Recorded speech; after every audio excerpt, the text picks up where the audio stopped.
Some years ago, I ran a championship 10,000 metre track race in 35-degree heat. The heat affected me so badly that I became disoriented and dizzy and lost track of the number of laps that I had run. Now I'm just 2 weeks away from another championship race or two in Daegu, South Korea, in similarly extreme heat. I want to do something to help me avoid what happened in that 10,000 metre track race all those years ago. So for the next 2 weeks, I'm going to do a heat acclimatisation training program. The heat acclimatisation program will comprise 3 main elements. The first is overdressed running, that is wearing many layers of clothes while I'm out running. Secondly is to jump into a sauna after running. And the third element is to go to a facility where you can do heat running, that is running on a treadmill in a heated room.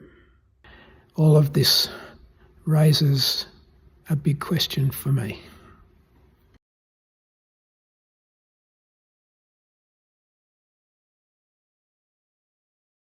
Here's the full story of that 10,000 metre track run. It took place in Brazil at the World Masters Athletics Championships in Porto Alegre in 2013. They had a 10,000 metre track race on the program in those days, so I was pretty fit and confident about running a good time. I entered. We got to the track. It was very, very hot, and unfortunately poor organisation meant that we sat around for a very long time before we even got out on the track. I started okay, tried to work my way into and through the race, but by about halfway I was in trouble. I was getting disoriented and even a bit dizzy. I couldn't work out my laps or my times by looking at my watch. Didn't help because I couldn't compute. I couldn't make the calculations. So I just focused on the laps to go shingles at the finish line and just concentrated on counting down 10, 9, 6, 4, 3, till finally I saw the number 1 showing 1 lap to go. I thought, I can make it, I can do this. Made a bit of an effort, tried to lift, got through the line, fell down on the track. Then I was approached by a couple of officials who were talking or yelling at me, but unfortunately they were talking the Brazilian language, which is Portuguese, and I don't speak or understand Portuguese, so I didn't know what they were saying. I went up to the stands where some Aussies were and was greeted with the news, sorry Mark, you only ran 24 laps instead of 25. I was mortified. I couldn't work out why, if the lap counter showed 1 lap to go, why I hadn't finished. The realisation came later. I had been lapped. I was so out of it that I didn't even know that the fastest runner was more than a lap ahead of me, and yes, he only had 1 lap to go, but I had 2. So that was a mistake that I'll never make again, or have never made again. The only lighter aspect of the disappointing result of going all the way to Brazil to run 1 lap short is that ever since, any time I run a good time for 10,000 metres on the track or on the road, particularly on the track, my running friends and comedians who think they are comedians say, well, Mark, are you sure that it was 25 laps or 10K? Very funny, most amusing to them at least. At any rate, the truth is I've never run well in the heat, and that was just an example of how it affects my running, and that's why I've decided that I need to do something about it and to embark on this heat acclimatisation program. Let's see how it went for the first few days. I'm on my way to yet another park run early on a Saturday morning. Not what you'd call ideal heat training for me this morning, given that the current temperature is 3 degrees. That's 3 degrees Celsius. At least this morning I'll get a hit out, another good solid 5k. As far as heat training goes, no, definitely not. And today, after running at 2 or 3 degrees yesterday morning in the park run, I'm now going to try the first instalment of my heat training, and that involves getting overdressed. So I'm wearing a tracksuit top and full tights. Yeah, there we go. And the theory, according to people who know about heat training, is that you overdress and you get super hot, and that helps you acclimatise. So let's see if that works or not. The only thing sort of militating against that is that this morning it's a Melbourne winter, so of course it's freezing cold again, probably about 6 degrees this morning. But anyway, I will hopefully warm up very quickly and probably get quite hot. That's the idea, or that's what I'm trying for anyway. And the theory, according to people who know about heat training, is that you overdress and you get super hot, and that helps you acclimatise. So let's see if that works or not.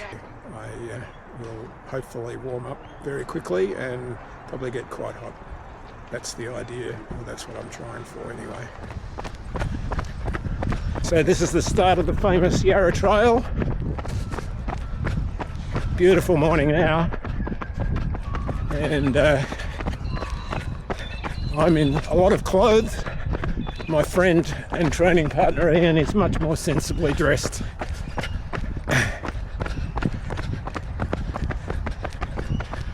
And we'll see how we go. We'll probably run for about 13.5k. So that'll take us how long then? About an hour and 8, 65, 68, something like that. Anyway, let's see how we go on this big experiment. So here I am, going out on a very slow jog before I jump into the sauna. So it's going to be an interesting experience for me. Never done it before. And here's what AI thinks I look like in the sauna. It's not real, but you get the general idea. It was bloody hot in that little room, and I sweated buckets. I got through it.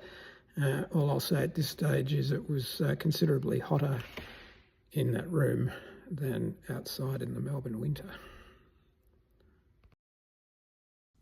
Unfortunately, on day 4 of my heat acclimatisation program, it all came to a screeching halt because my left hamstring was very sore. An old injury which seems to have flared up again. Nothing to do with the heat training, I think just a bit of overuse, going at it a bit too hard over the last few weeks. So I've had to take day 4 off. On day 5, it was off to the run club in Richmond for a heat treadmill session. You get 45 minutes in a heated room on a treadmill. The hamstring felt okay for this, so I got through it. And while I was there, I met a couple of the other runners who are going to Daegu. Here they are.